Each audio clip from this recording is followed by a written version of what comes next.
Salut à tous et bienvenue sur Elric Studio Jeux de plateau.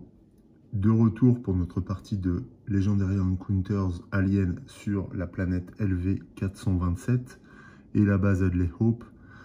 Nous sommes à la recherche de la pondeuse qui est à l'origine de cet essaim d'aliens qui envahit la base. Précédemment, nous avons réussi à installer nos deux canons sentinelles qui ont déjà bien servi. Mais on a de plus en plus de mal à contenir l'avancée de l'essaim, de la horde, de ces aliens qui ne cessent d'arriver dans les coursives près de notre zone de refuge. On attaque un nouveau tour avec une Hive Phase et justement un ennemi passe dans la combat zone et c'est un Acid Blood Xenomorph.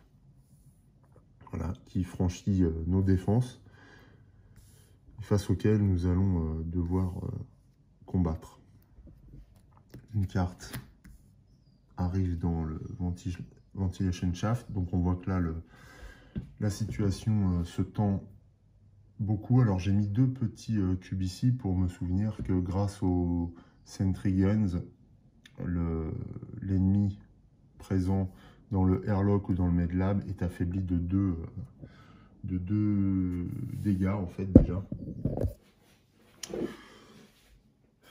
Et c'est maintenant au Caporal X de jouer. Alors le Caporal X, s'il est encore debout, il commence à vaciller. Il a 9 blessures. Je n'avais pas reconstitué sa main, donc je vais le faire immédiatement.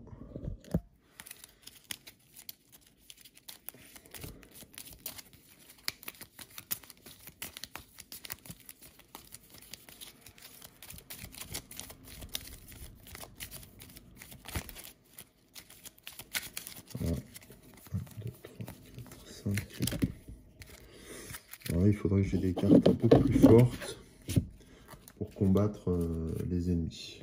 Donc la Hive Phase est faite, on passe à l'Action Phase. La main du caporal est la suivante. Alors il y a le Let's Rock qui, là dans la mesure où on est à l'objectif 3, vaut 3 en dégâts, plus 1 avec le Grunt. Donc il est dans la capacité de détruire l'Acid Blood Xenomorph qui est en haut. During this turn, the next time you fight an enemy in the combat zone, it gets -2. Donc là, c'est pareil. Alors, est-ce que je peux... Parce que là, si je dépense mes 4 points d'attaque pour détruire celui-ci, ouais, il va me manquer des points d'attaque derrière. This turn, the next time... Ouais, parce que là, si je dépense ça, donc 2 et 2, 4...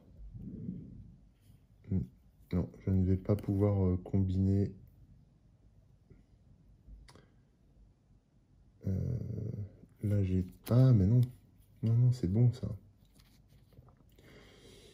Non, là, je vais pouvoir détruire l'Acid Blood Xenomorph qui se trouve dans la combat zone, en principe. Parce que le Let's Rock vaut 3. Je vais le jouer tout de suite. Le Grunt vaut 1, donc ça fait 4. Et si je joue le Close Encounters, qui vaut 2, j'atteins 6.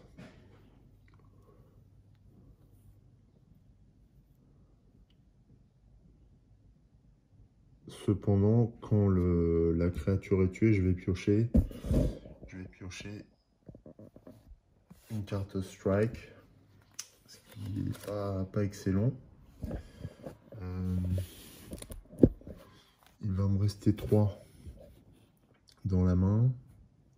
Je vais jouer 3 points de recrutement pour acquérir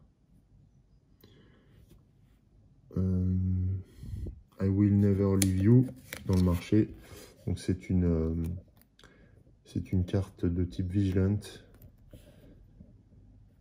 avec l'icône de force qui permet lorsqu'on la défausse de gagner +2 à l'attaque. Je vais la mettre dans la défausse du gunner. Donc ces points-là sont dépensés et je combats l'acid blood xénomorphe que je détruis. Néanmoins, quand il est tué, le personnage doit piocher une carte strike. Alors là, attention, on est à 9 blessures. Eh bien, voilà. Je vous laisse en tirer la conclusion. Le Massive Blow va venir à bout de notre gunner qui est tué dans le combat. Donc, c'en est fini de notre gunner, du Caporal X. Celui-ci sort de la partie. Alors, pour les personnages tués, eh bien, on va simplement défausser toutes les cartes et les mettre dans la case voilà, Dead Characters. Cleanup phase, elle n'a pas lieu d'être. En revanche, je réalimente le marché.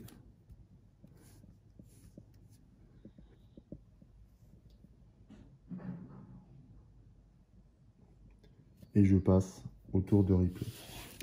Donc désormais, nous n'avons que 2 personnages joueurs qui doivent contenir les assauts répétés de la reine et de son essaim. Alors,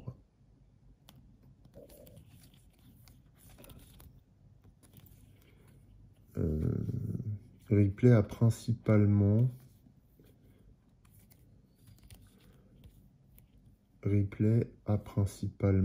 du recrutement dans les mains. Elle a le Knife Games, mais qui ne va pas suffire.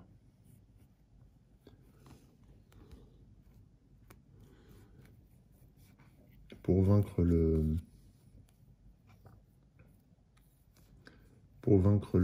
l'acid blood xénomorphe, que celui-ci va passer les canons sentinelles. Mais avant ça, on va passer la Hive phase. Donc justement, cet ennemi parvient dans la combat zone. Je retire les dégâts.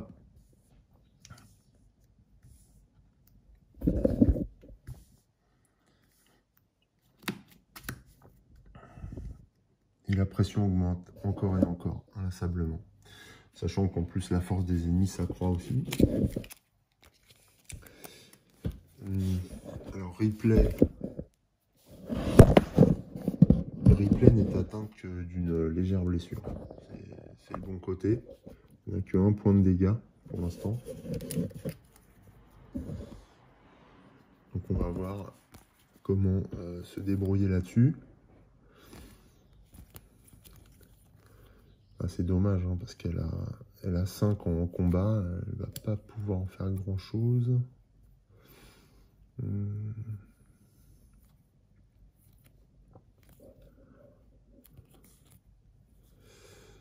Et elle a 5 en recrutement. Alors 5 en recrutement, elle va récupérer le Ripley Enrage. 1, 2, 3. Donc voilà, ça fait 2, 3, 4, 5 points de recrutement pour récupérer cette carte. Donc qui permet de gagner 3, plus lorsqu'on la combatte avec des cartes de type Strength, plus 1 en attaque pour chaque carte Strength jouée durant ce tour. Je la mets dans sa défausse.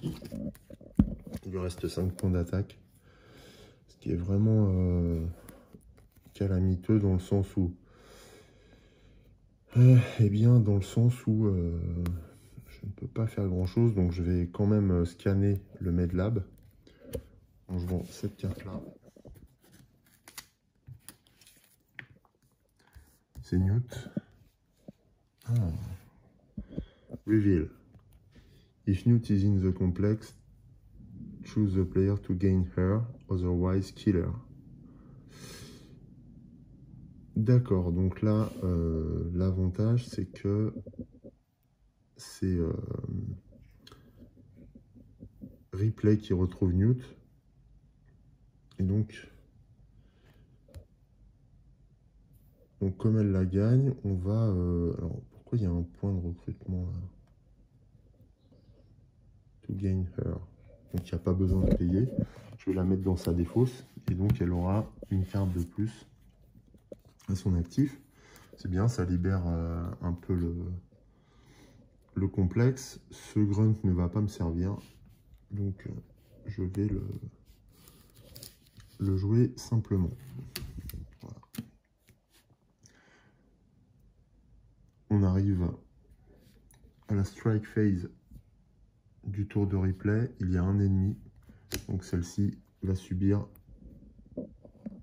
des dégâts. Alors c'est pire que ça, ce n'est pas un dégât, c'est un facehugger qui saute au visage de replay. Reveal, put this in front of you. Any player can fight it on their turn. If it's still alive at the end of the next player's turn, kill it and gain a Chasebuster. Donc là, malheureusement, replay est accroché par un Chasebuster qui va tenter de la féconder. Et avec les risques que ça comporte, donc il va falloir que Bishop lui porte assistance pour se débarrasser de cette saloperie, évidemment. On passe à la clean-up phase, donc eh bien, je repioche une main de 6 cartes. 1, 2, 3, 4, 5, 6. Alors attention, hein, le facehugger se transformera en Chasebuster si à la fin du tour de Bishop, celui-ci n'est pas tué. Donc, je ne sais plus ce que Bishop a dans la main, mais ça risque d'être déterminant pour la suite de la partie. Alors la prochaine main de replay, c'est sa carte signature et pas mal de points d'attaque. Ok, comme ça. Bon, la priorité là, c'est le facehugger et le xénomorphe. On passe au tour de Bishop justement et à la prochaine phase de Hive.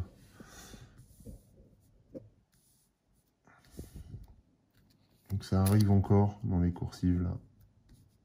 Ça tente d'entrer dans notre zone. Il y en a un qui s'est faufilé déjà.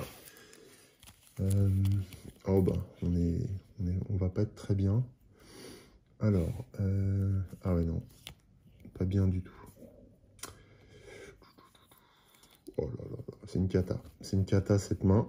Parce qu'on a le You Want Some of This. Donc c'est 1 plus 1 quand on joue une carte sous la co. Or on n'en a pas. Donc ça fait 1 point plus un autre point de dégâts. Donc on est à 2 en dégâts. Donc on peut scanner mais on ne peut pas éliminer le Chasebuster. On va pouvoir recruter à hauteur de 4. Je n'ai pas réalimenté le marché d'ailleurs. Mais c'est tout. Donc c'est vraiment pas terrible. Alors on va recruter le Stay Frosty. Voilà. Une carte leadership qui va aussi apporter un icône de Sulako. Et il me reste ces 2 malheureux points d'attaque que je vais utiliser pour scanner une pièce. De toute façon, je ne peux pas éliminer le Chasebuster. Je vais scanner le Medlab. Encore une fois. Cette fois, c'est un Acid Spray Xenomorph. Death, each player kills one of their characters. Alors ça, c'est pas mal. Ça permet de trier son deck. Mais on verra ça plus tard. Alors, en revanche, dans la mesure enemy in this room have -2. Dans la mesure où il y a les canons, et bien cet ennemi prend 2 dégâts, donc il est tué instantanément. Ce qui fait que Death, et bien, à ce moment-là, chaque joueur peut tuer un de ses personnages. Et donc c'est de sa main. Donc là pour replay, elle va avoir une carte en moins dans sa main. En revanche, on élimine ce monstre. Alors bah, on va tuer le spécialiste, qui est un caractère, on est bien d'accord. Donc voilà, donc replay commencera avec 5 cartes en main au prochain tour. Le bon côté aussi, c'est que ça a libéré, grâce aux Sentry Guns, ça a libéré le complexe, encore une fois. Donc on va pouvoir passer à la Strike Phase, puisque l'Acid Blood Xenomorph est toujours là. Et cette fois, c'est Bishop qui encaisse. Donc là, il se prend un double slash. C'est-à-dire qu'il se prend un point de dégâts et on doit piocher une autre carte de strike. Attention à la blessure, c'est un deep gash, 2 points de dégâts supplémentaires. Donc là, Bishop est déjà à 5 blessures. Ça monte vite.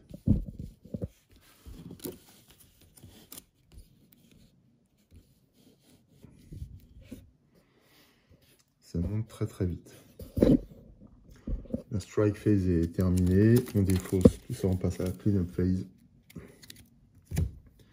On reconstitue la main de Bishop. Alors oui, il devait tuer un de ses persos. On va tuer un spécialiste. Hein. J'ai oublié. Alors, et on repioche une main de 6 cartes. 1, 2, 3, 4, 5, 6. Ok. Voilà, donc il a le Frosty Gay, le Stay Frosty, une carte d'attaque. Le Zero Low Rounders, carte d'attaque. Le Grunt, carte d'attaque. Pas mal de cartes d'attaque. Et également le Get Him to Medical. Donc ça, c'est plutôt bien. À condition que le Medlab reste vide. C'est une bonne main de cartes, contrairement à Ripley.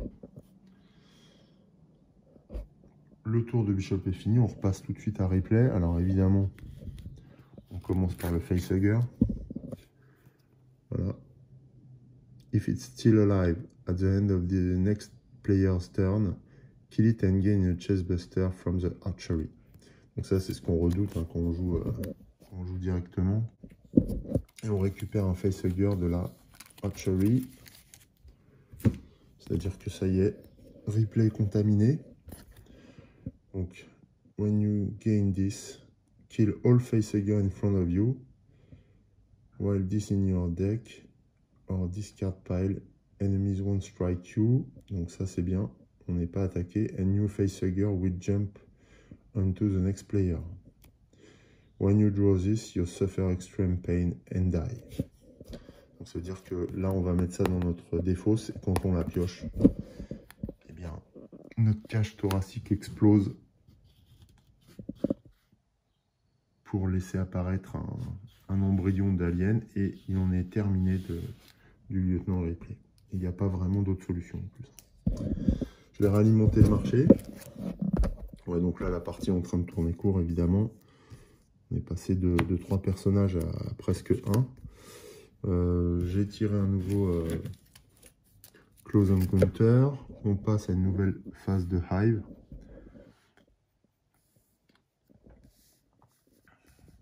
Le complexe est de nouveau totalement plein, y compris le Medlab. Ça ne nous dérange pas, on va essayer de le vider. Alors, cette fois, Ripley peut jouer son Thirst for Knowledge. Draw card equals the current objective number. Donc elle va piocher 3 cartes. Donc je vois ça. 1, 2, 3. Voilà, que des cartes de départ. Ce qui est assez naze. Et alors elle n'a qu'une blessure hein, pour l'instant. Et elle ne sera pas attaquée par l'acid blood xénomorphe. Du fait qu'elle soit fécondée. Donc on n'a pas trop à se préoccuper de ça à son tour. Donc on va plutôt gérer le Medlab pour permettre à Bishop de soigner. Avec 2, cela dit, elle peut récupérer le You want some of this, voilà, qui peut être intéressant tout de même. Et ensuite avec 2 autres points. Alors est-ce que j'ai joué? Eh non, en plus je ne joue pas de carte sous la co. Donc là avec 2 points, je scanne le Medlab. Et apparaît un nouveau Acid Blood Xenomorph. Celui-ci encaisse 2 dégâts instantanément. Malheureusement, je n'ai que 3 grunts, donc je ne peux pas le vaincre. Il m'en manque un encore. On voit qu'il y a une petite faiblesse de Ripley à chaque fois là, pour taper sur les ennemis. Donc, ce qu'elle va faire, elle va scanner le Weapons Locker à la place. On va voir ce que nous réserve la suite. Parce qu'il faut qu'on rejoigne qu'on retrouve la reine, et je crois que c'est ça, The Queen, voilà, c'est ça.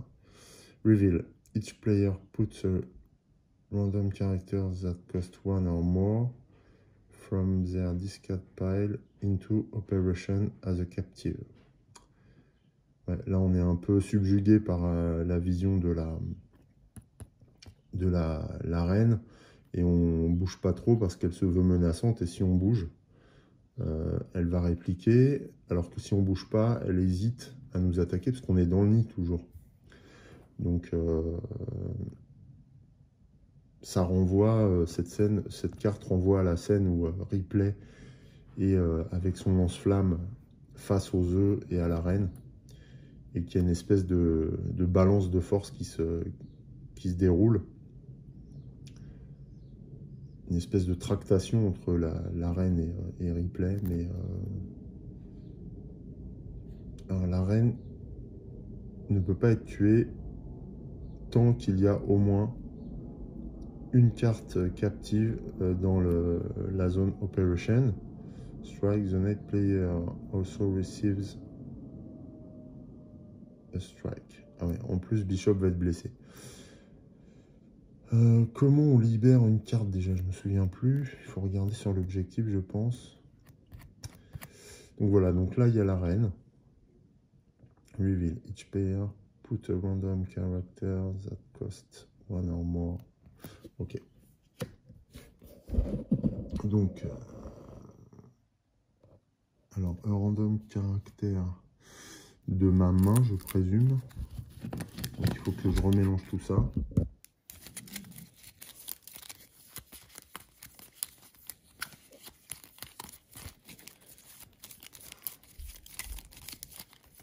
Voilà, et ce sera un grunt.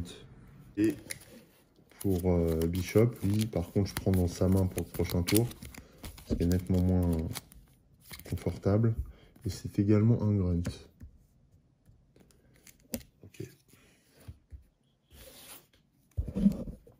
Alors pour libérer ces personnages, il va falloir que je fasse pay equal to captive cost pour le secours. Donc là, l'avantage c'est que en fait je pourrais les récupérer automatiquement. Ah non, c'est un au moins. Ah bah non, je peux pas mettre un grunt. Je ne peux pas mettre un grunt. C'est une mauvaise interprétation. Qu'est-ce que j'avais en main? Ouais, j'avais que des spécialistes et des grunts. Pour Ripley, j'avais également un Chestbuster, mais évidemment je ne peux pas le prendre. Donc c'est une de ces deux cartes là que je vais devoir mettre dans le quartier des opérations. Alors attention, ah c'est une 3, d'accord. Donc là il faudra que je rachète cette carte pour 3 pour la libérer. Donc je défausse le grunt je défausse du coup le grunt de Ripley rétroactivement. Et bah pareil pour Bishop. Tout ça, c'est sa main. Et pareil pour Bishop. Je regarde ce qu'il a dans la main. Il a 3 grunts et 3 cartes. Donc celle-ci, je peux pas les jouer. Par contre, Get Him to Medical, j'espère que c'est pas celle-là qu'on va prendre. Encore que c'est la moins chère, mais bon, j'ai besoin de le soigner. Donc, je mélange et je vais piocher une carte au hasard qui sera également prisonnière. Sachant que je n'ai pas du tout de carte de recrutement ce tour-ci, donc je ne pourrais pas la libérer. Et c'est le Stay Frosty qui coûte 4, qui est mis voilà, dans l'Operation Room. Donc il reste à Bishop tout ça en main. désormais, on fait face à la reine. Alors, ce que j'ai pas précisé, c'est que celle-ci a 12 points de vie. Et en plus, j'allais oublier, mais Bishop doit récupérer, puisqu'elle est apparue autour de Ripley. Bishop doit récupérer une strike. Et il prend 4. When you draw this, any other player may show a survival character to cancel it. Alors, du coup, je vais piocher la nouvelle main de Ripley, ce que j'ai oublié de faire. Alors là, pour le moment, il n'y a rien. On va remélanger. On va remélanger son deck pour piocher 3 cartes. S'il y a une carte de type survival, le strike est évité, c'est-à-dire qu'elle aide Bishop à ne pas à résister à l'attaque du facehugger. Voilà, c'est hyper tendu. Hein. Hyper tendu, ça va vite. Il y en a dans tous les sens. 1, 2, 3. On va voir ce que c'est. Eh bien non. Ah. Eh bien non. Elle ne va pas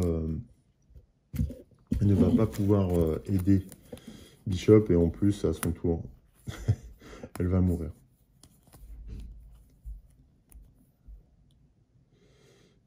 Est-ce qu'elle meurt maintenant? When you draw this, you suffer extreme pain. Ouais, d'ailleurs, elle meurt tout de suite, en fait. Oh là là, c'est violent. Donc là, eh ben, puisque elle a reconstitué sa main et qu'elle a tiré le Chestbuster, Ripley est tué. Et donc, voilà, je perds ce personnage-là. Quant à Bishop, il est grièvement blessé. Il prend...